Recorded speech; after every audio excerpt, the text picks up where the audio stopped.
தடவை பல தடவை வந்தாங்க, உங்களை எல்லாரும் சந்திச்சாங்க, படிச்சாங்க. ஆனா நீங்க ஆரோக்கியமான ஒருத்தருக்கு வழக்கு அது பரவாயில்ல.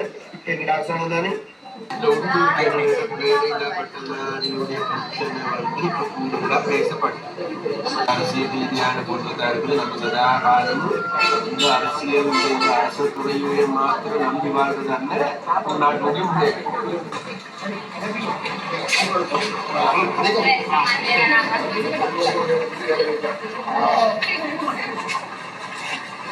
அன்றைக்கு போனீங்க நீங்க போயிட்டாங்க.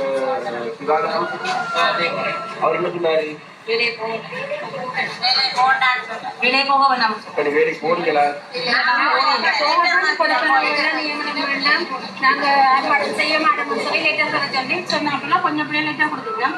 கொடுக்காத பிள்ளைல கொஞ்சம் வேலவுட் பண்ணல கொடுத்து ஒண்ணு சொன்னவ நான் இன்னைக்கு நேற்று நான் கையால் ரெண்டு பிரச்சனை நீங்க எல்லாம் ஆரம்பிச்சு என்னோட ஒத்துக்கணும் சொல்றீங்க. தோன்றுகிறாங்க யாருமே நான் கூப்பிட்டு வரையில்லை. அந்த நேரத்துல உங்களோட ஹாஸ்பிட்டல்ல பிரச்சனை, அந்த பிரச்சனை, இந்த பிரச்சனை கூட எல்லாம் ஒதுங்கி அன்னைக்கு வந்திருந்தா அன்னைக்கு யார் வந்தது? நம்மளோட இந்த உங்களோட தொழிற்சங்கத்துக்கு பொறுப்பா இருக்கின்றவர் வந்தார்.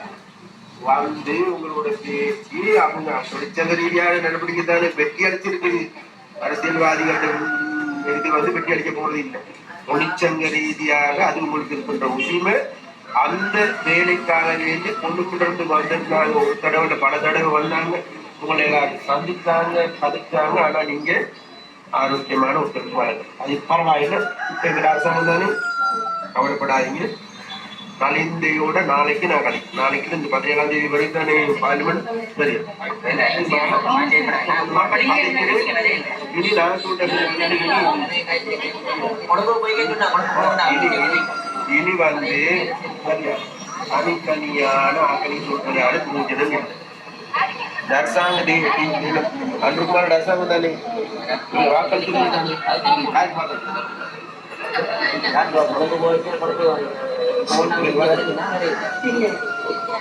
சரி பரவாயில்ல. வாக்களிச்சாலும் பரவாயில்ல, வாக்களிச்சாலும் பரவாயில்ல. அதெல்லாம் இருக்கிறது தமிழ் அரசாங்கம்.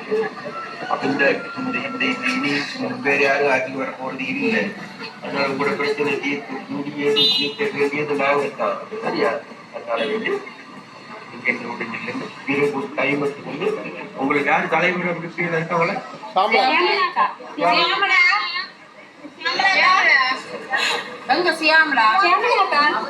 சரியா?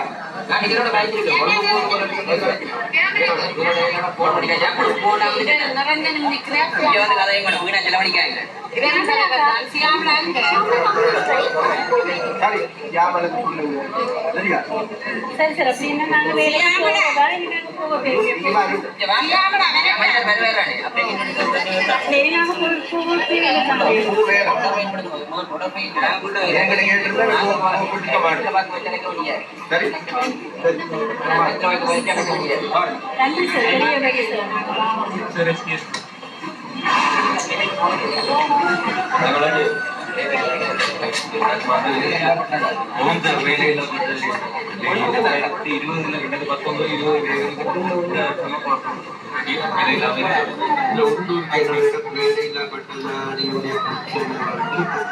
பேசப்பட்டது. பார்லிமெண்ட்லையும் பேசப்பட்டது, கபினட்லையும் 2 தடவையும் பேசப்பட்டது. சரியா? இந்த ஊரை உங்களுக்கு பொத்திச்சுவாரு முடிவுகள் தான் எடுக்கணும். நாங்க வந்து உங்களோட தொழிலை படிக்கிறதுக்கு நாங்க வேண்டிய தொழில் கொடுக்கறதுக்கு தான் வந்து. சரியா? உங்களை நாங்க பரிவாங்கத்துக்கு வந்துருக்காம இல்லை, பரிவாங்கத்துக்கும் வரைக்கும். சரியா? நாங்கள் முக்கியமாக வேலைகளை செய்வோம். சரியா? 2வது நம்ம எங்கிட்ட அரசியல் ரீதியான பொருளாதாரத்தில் நம்ம சதாகாலம் இந்த அரசியல் அரசு துறையிலே மாத்திரம் நம்பி வாழ்றதல்ல நாட்டுடைய இன்னைக்கு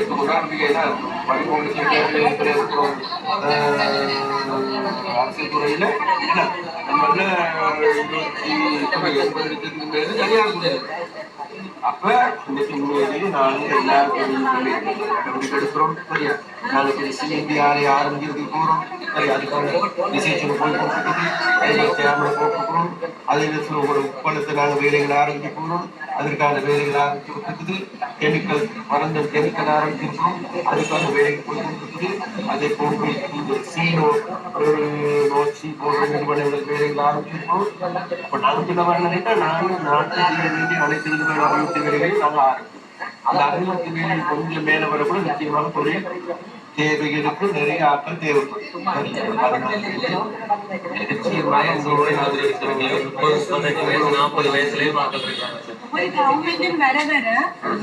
ஒரு ஆட்களுக்கு டைம் வேணும். இவ்வளவு நாளா இந்த கவர்மெண்ட் மாதிரி எங்களை பார்க்காதீங்க.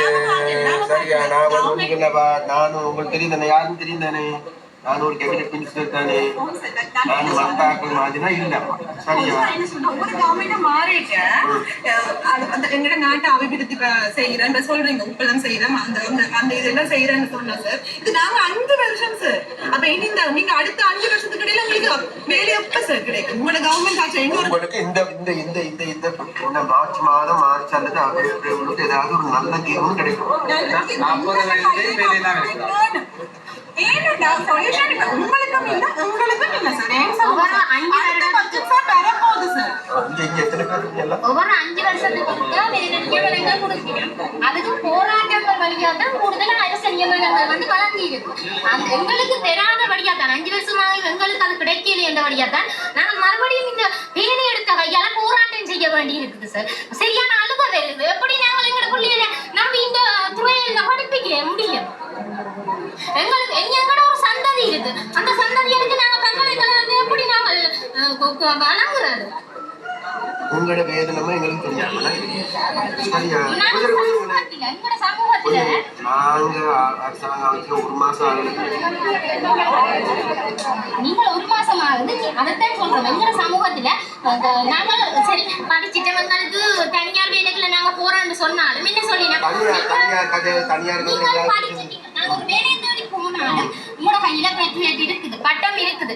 நீங்கள் இங்க வந்தா 1 வருஷத்துல உங்களுக்கு அரசாங்க நியமனம் வந்தா நீங்க போயிடுவீங்க. அப்ப எப்படி எங்கள்கிட்ட வேலை செய்வீங்களா? எங்களை இன்டர்வியூ எடுத்தே செலக்ட் ஆகினம் இல்லை. அடுத்த இன்னொரு பிரச்சனை இருக்கு. சரி நாங்கள் எங்களோட குவாலிபிகேஷனை நாங்கள் மறந்து நாங்கள் கேஷியராகவோ சூப்பர் மார்க்கெட்ல மேனேஜராகவோ அப்படி நாங்கள் போனா என்ன கேட்டீங்கன்னா, நீங்கள் பட்டம் படிச்சுட்டு பிஏ முடிச்சுட்டு பிகாம் முடிச்சுட்டு என்ன நீங்க கேஷியரா வேலை செய்வீங்களா? எங்களை சமூகங்களை மட்டமா நினைக்குதுங்க. அப்ப நாங்க அதுகளுக்கு எப்படி பதில் சொல்றோம்? அதுக்கான காரணம் என்ன? நீங்க படிச்ச பிள்ளைகள் தான் இதுக்கான மூல காரணம் என்ன? ஒவ்வொரு வருஷமும்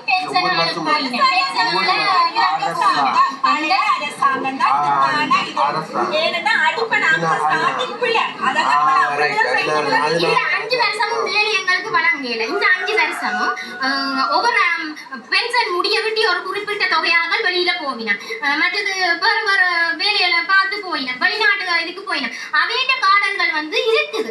5 வருஷமும் வழங்காத கார்டர் எழுதப்பட்டது இருக்கும் போது எங்களுக்கே நம்ம பெறக்கூடாது. புதிய அரசாங்கம் என்றாலும் வெகு விரைவாக எங்களுக்கு அந்த நியமனங்களை கொடுக்கலாம்.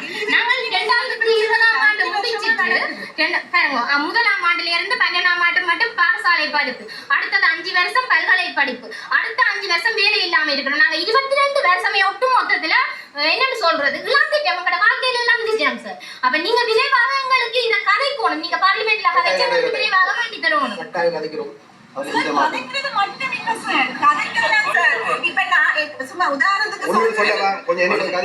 அமைச்சர் இப்படி